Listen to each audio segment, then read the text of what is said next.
Well, hey there. You've stumbled upon the intersection of internet quandaries and psychological insight. Welcome to Veritas Views on AITA, where the quirks of the internet meet the expertise of Veritas Psychology Partners. Thanks for joining us. I'm your host, Michael McBride, and I'm joined by our dynamic duo of psychologists. Hi, I'm Dr. Gayle MacBride, and with me today is my colleague and partner, Dr. Daniel Kessler. Hey, I'm Gayle. supposed to say something nice about you now. I guess I'll say, smart guy. He's also pretty funny. Yeah. I'm supposed to say something really nice about you too. I'll say that I really appreciate. No, I do. We've been spending 10 years in offices side by side, bouncing stuff off each other when we have big questions and like discussing psychological stuff. Like, that's great. Enjoy doing this. So let's go. Yeah, welcome both of you. For anybody who's new to this out there, if you don't know what Am I the Asshole is, in short, someone posts a scenario and asks readers, who's the asshole here? And that's what we're going to help determine. Neither Dan nor Gayle have seen this before, so let's check it out. Today's is much shorter than some of the other ones in the past. So the headline is, Am I the asshole for suggesting my girlfriend wears PPE at poker night? And then the very short... You mean like a mask? Personal protective equipment? I believe so. Spoken like a medical professional. Okay. So okay. This is the full question. My mate hosts poker and cigar nights, and this time our girlfriends were invited. He had a basket of filtration masks available for the girls when they arrived because of the cigars. Most of the girls were wearing them when we got there, and it can be really smoky during the night, so I suggest she just wears it like the others. She said it was an asshole thing to make girls wear masks so the guys could smoke without feeling guilty, which I don't feel that it was. Who's the asshole here? What? This is really strange. So this dude is going to poker night that's generally attended by other dudes who like to, I assume, drink maybe high-end liquors such as scotches and bourbons and things like that, as men are wont to do. Or and low-end or low-end beers at some of the poker nights I've been to. Oh, I suppose, but you wouldn't maybe do that with cigars, right? Low-end beer and cigar doesn't really work like higher-end liquor and cigars. So that's where I was making my assumption. And so we've got these men sitting around a traditional poker table, drinking liquor again, I presume, and smoking cigars. And this particular night, the ladies are invited, and then they're given masks to wear. That's the, like, do I have that right? I think you have it right. Does she have it right, Michael? Yeah, that's exactly the scenario that you're describing, right? I'm just going to start with what the fuck. That is exactly it. What the fuck? Like, you know what? The ladies are dainty and they need masks. And us real men will smoke cigars and not have masks. This is wrong on so many levels. This is so ridiculous. Yeah. And to absolve your guilt or discomfort with smoking cigars, you're going to just slap a mask? I not invited the women, to be honest. If you don't want your women folk to inhale the cigar smoke, or they aren't going to like it, don't have them come. Sometimes the greatest gift you can give someone is the gift of not inviting them in the first place. And I say that a bit tongue in cheek, but actually, there's a great book. I'm going to take us off topic a little bit, and you can bring us back in a moment, either of the gentlemen in this conversation. But there's a book called The Art of the Gathering, and it's written by this woman, Priya Parker, who actually, I think, Dan, you might be really interested in reading and knowing more about, because she does high conflict mediation. She's got this background. But she has written this book all about how we gather, and she defines gathering as 3 or more people, and then really talks about the intention of the gathering and who you invite, and kind of almost setting up rules around the gathering so that you hold the intention of the gathering. Like the mom's night, you don't talk about your kids, and if you talk about a kid, you get a shot, like that kind of thing. Like really being intentional about it. And I'll tell you what, I read the book. It was fascinating. She talked about this whole idea of, not inviting someone. That's sometimes the nicest thing you can do, so they don't have to tell you no, right? And have that awkward conversation. I loved it. And then I will tell you, at the end of the book, I closed it and went, oh my God, this is a group therapy textbook for therapists. This was exactly what you need to do to run good group therapy. So there you go. That's my off tangent. Yeah, no, it's on topic, of course. But I was thinking about this happens so often, and I've made the comment before that like every rom-com could be solved by a good conversation 10 minutes into it and roll credits. But like here's an opportunity to say, hey, like they could have been like, you know what, we love to smoke, and that's part of poker night. If you want to wear a mask while we're all smoking. You can continue in a moment, but any woman who is with a man at poker night, and this is a ritual, knows that they fucking smoke cigars because he comes home and smells like cigars. Oh, absolutely. What do you feel about the smell of cigars? That's coming home with you.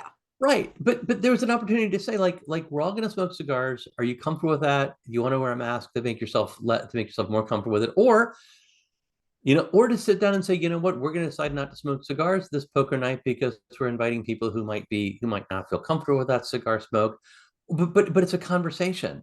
And I think that the line is absolutely crossed when he's like, you should wear a mask too, because all the other women are doing it. Like that's again telling her what to do with her body. Yes, absolutely. And in a sense, how to dress. I mean, would he feel comfortable saying, well, the other girlfriends are wearing, body hugging dresses to this event tonight. So you ought to, take that frilly thing off and put on something that's a little snugger. Like, it'd be abhorrent. And yet we're telling her to wear a mask and how to present her body and how to protect herself. Like, that's just. And having been to many a poker night in my misspent youth, although not this kind, I was a member of the Moose Lodge at the Loyal Order of the Moose when in Southern Virginia, and I played poker every Wednesday night, and it was a great game. I loved it, and it was a small basement room, and everybody smoked there but me. There wasn't cigars or bourbon. There was beer and cigarettes, and I came home and I reeked. And I think anyone who yes, as you mentioned, Gail, anyone who had met with me afterwards would know immediately upon my arrival that that I had been in a smoke-filled room. Why don't have a conversation? And again, why are we inviting the partners? What are they supposed to do while these men play poker? Maybe socialize in another room. Again, then you're away from the smoke. Socialize in the same room. Or stare lovingly over your partner's shoulder and cheer him on. Like, maybe they're joining in entertainment value here for these women. Maybe they're joining in with a poker night. I mean, in which case, fine. But then that's a conversation ahead of time. Hey, our partners don't particularly like cigar smoke. Let's not smoke this week. Again, there's a conversation here, but the place where the line really gets crossed is when he tells her what to do. For sure. That's I like that the host offered the masks. That was actually, I think, generous and thoughtful and showed some awareness. I think you're absolutely right. He crossed the line by suggesting that she engage in sort of conformity. She was aware, evidently, that the mask was there. She could have made that choice. She was not making that choice. He pressured her into a choice that she clearly didn't want. Yeah, wear whatever the fuck you want to wear, for fuck's sake. Yeah. I mean, you don't get that. I mean, that's just ridiculous to be demanding about her conforming with a social norm that she didn't sign up for. And as you mentioned, everyone who walked in that room knew there was going to be cigars because they all smelled their boyfriends or husbands when they got home. So they all knew. And if they were uncomfortable with it, like I said, they could choose to wear a mask. They can choose to not go, or the dudes could choose ahead of time to not smoke that particular week because it's just a respectful thing to do. Any of those things are perfectly valid. And you're right. Kudos to the host for being nice enough to offer masks if people are uncomfortable. But where does anyone get off like, no, you have to do this because all the other women are doing it? No. Well, I'm kind of surprised neither one of you have said why the girlfriend didn't clearly define the boundaries of like, I'm not going to go in that space. That's not for me. I'm not interested kind of thing. Like, well, I had something similar along those lines. Not why am I going in this space so much, because I actually don't think maybe it bothered her. And she doesn't seem to be one to conform to these norms just because the other women are wearing masks. So I actually was more curious about her rationale for not wearing a mask, because it maybe bothered others. Maybe other boyfriends were saying, hey, you gotta wear masks. And so their girlfriends are along conforming, and she's not. So I would love to hear from her about her thought and rationale and experience of this. I had this image of her like sitting down at the poker table, firing up a cigar and saying, "Deal me in." Like, why? I've been at poker nights that were not like all dudes. There are like some of I've played a lot of poker in my life, and my grad attended a few grad school poker nights where such things were going on, and although, to be honest, at one of my grad school poker nights, the smoking was decidedly not cigars.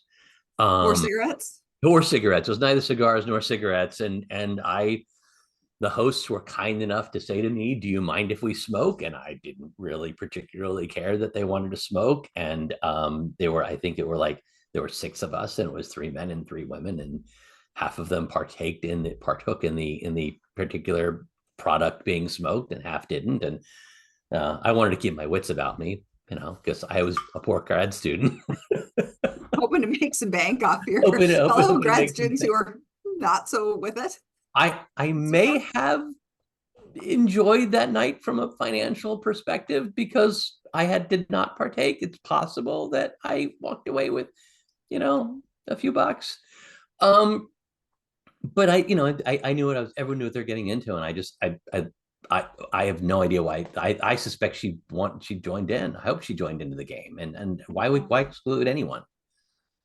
Unfortunately, we really don't get clarification on that. But as always, like I find I really love some of the comments. So I think my favorite comment this time around was, if you all knew the girlfriends hate being around cigar smoke, A, why invite them to poker night in the first place? You could have literally done anything else. B, why didn't not smoking become an option instead of make them wear PPE? And then C, I'll take shitty date night ideas for 500, Alex. Okay, that's the winner. Whoever wrote that, that's fantastic. Thank you. That's my favorite. I love all of those comments. Yes. Why wasn't not smoking an option? Why did they as you said, Gail, why did they invite them to this thing that was kind of like their dude thing?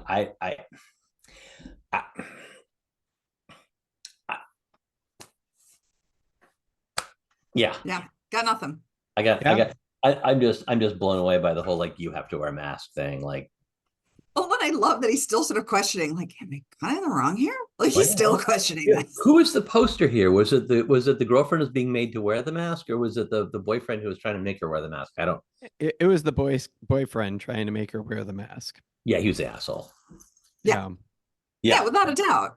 Yeah, I'm confident in that. Again, for the hard reason being telling her what to wear, the soft reason being like choosing to like smoke instead of like and offer PPE instead of like just not having cigars. So are you saying the boyfriend's the asshole? Yeah. Hard, full stop. And then soft asshole for the other men at the gathering for choosing to smoke and or offering PPE in lieu of everyone remaining unmasked and enjoying their time together. Right. Unless it was one of those things. Yeah, I mean, I could certainly see it as one of those things like, hey, you all, maybe the I think that you said they're all boyfriend, girlfriend. Maybe the girlfriends are all like, we really want to go. Okay, fine. Sure. You want to come? Happy to have a night where you all join us and kind of see what we're doing. But, we smoke cigars. How do you feel about that? Like, that's, again, we're back to the conversation.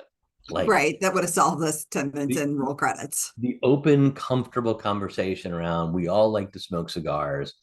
And then for the guys to sit down and go like, hey, what should we do about the cigar thing? Because I come home and my girlfriend's like, you need a shower because you stink, bro.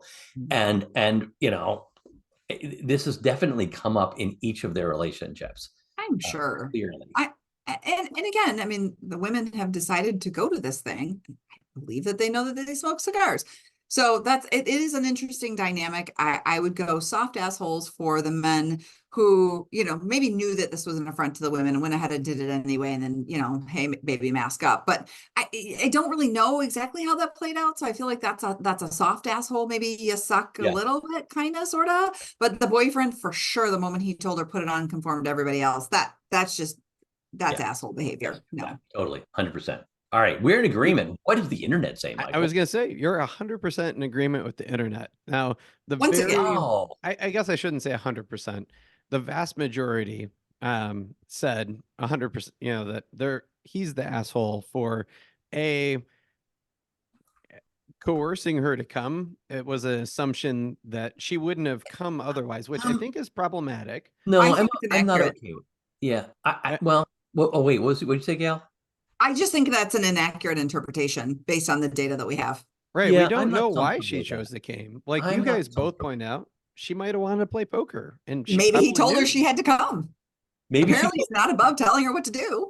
Right. No, that would make him even more of an asshole. Right. But if we're going to assume positive intent here and assume that was like, hey, like, a lot of people, a lot of our partners have expressed some interest in doing this, like, yeah, let's have a night and come along. Yeah, I'm okay with that part. Yeah. Of him inviting them and having that. I think I got a little sidetracked here. What did Michael use? Oh, Michael, what were other comments on the internet? Oh, he was an asshole for making her come. Yeah, yeah. I'm not going to assume that he made her come. If he did make her go, then that would totally be a dick move as well.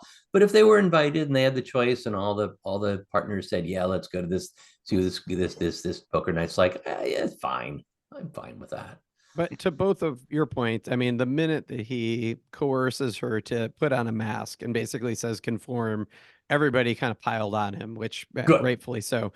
I think my favorite tangents were people who essentially kind of tried to do the math, and based on statistical analysis of Reddit user profiles and that kind of stuff, were like, okay, you are white, 25-year-old, post-college graduate, blah, blah, blah, like pinpointed him. And they're like, you're probably living in an urban situation, and it was hilarious. I mean, he never came back in and like weighed in to say whether or not he was right. But then people were like, well, based on that, you should assume this and something else. And like, we feel like we're 85% right in our analysis of this person. Wow.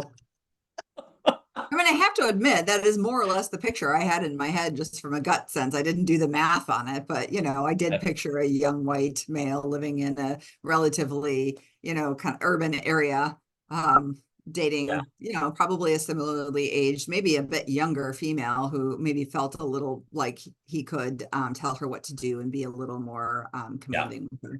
I totally had that stereotype, in my head of the. Yeah. And in their case, they also then extrapolated more, which is like, you're probably drinking shit liquor, thinking you're all that, and, smoking terrible cigars and blah, blah, blah. Anyway, like they just kind of continued to pile on him, and it was kind of funny to watch. But yeah, it's drinking Fireball and smoking shit cigars. He probably let's not make fun. Yes. I'm going to totally poke fun of that. As someone who has been a graduate student and in my early 20s and purchased a cigar and then smoked it, and it was so bad. It's one of the biggest, not really regrets, but it was pretty impactful. Now, to flesh this story out just a moment, as one is maybe inclined to do when they're in graduate school for clinical psychology, a very easy Halloween costume for then very young not quite Dr. MacBride, was Freudian slip. And what do you do but wear a slip with pictures of Freud all over it and carry a cigar for the night? And you get into the night and maybe a couple of drinks and maybe you smoke said cigar, but it probably cost you $3 because you're a graduate student and nobody should smoke a $3 cigar. I have no idea what cigars cost. I don't even remember, but all I know is I had to have been able to afford it, and it was not good. It was not a good cigar. It was not a good cigar. Not a good cigar. I really think where I'm happy that the internet came together is where we came on this, and that's that there really isn't any point where we should be telling our partner what to do, what to wear, how to dress. And I'm super happy to hear that the internet absolutely came down so hard on that really important piece of this of don't tell your partner what to do. Offer them kindness, offer them this, but don't tell them what to do. So it's in this particular case, the internet warmed my heart. Yay. Yeah. Well, thank you both for another riveting debate and a glimpse into the collective consciousness of the internet forums. Remember, morality is often shades of gray and not just black and white. Truth can be stranger than fiction. Stays true and stay strange.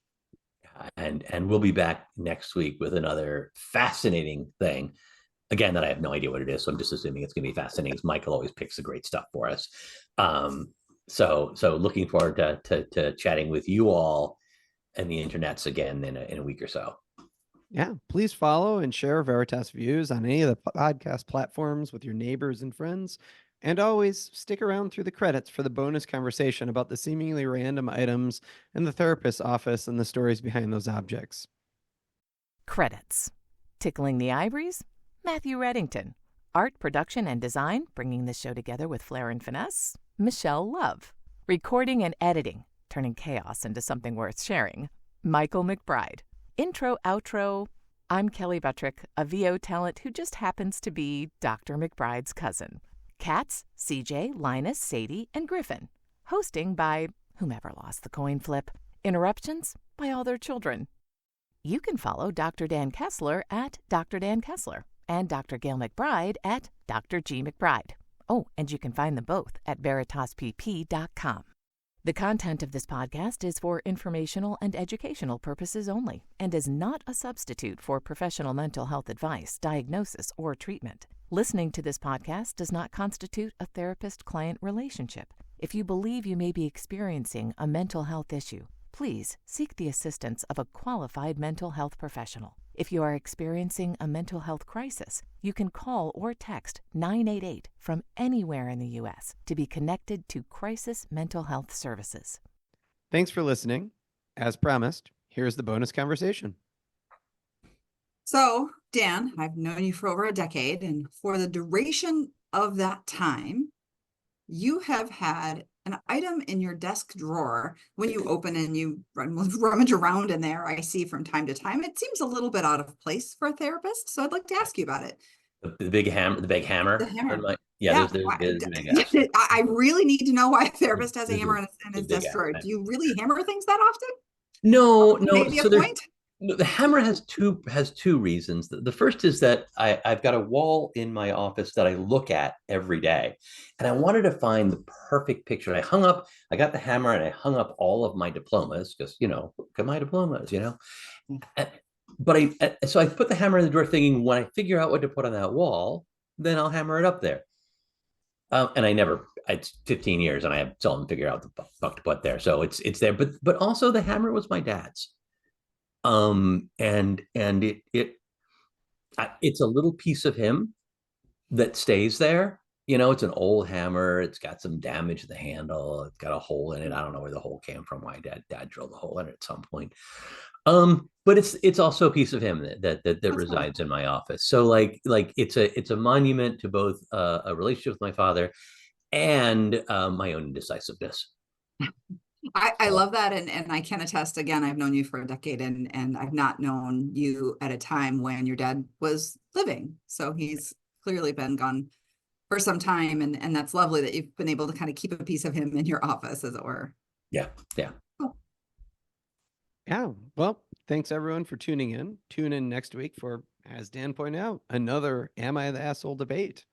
Have a great week. Bye, everyone.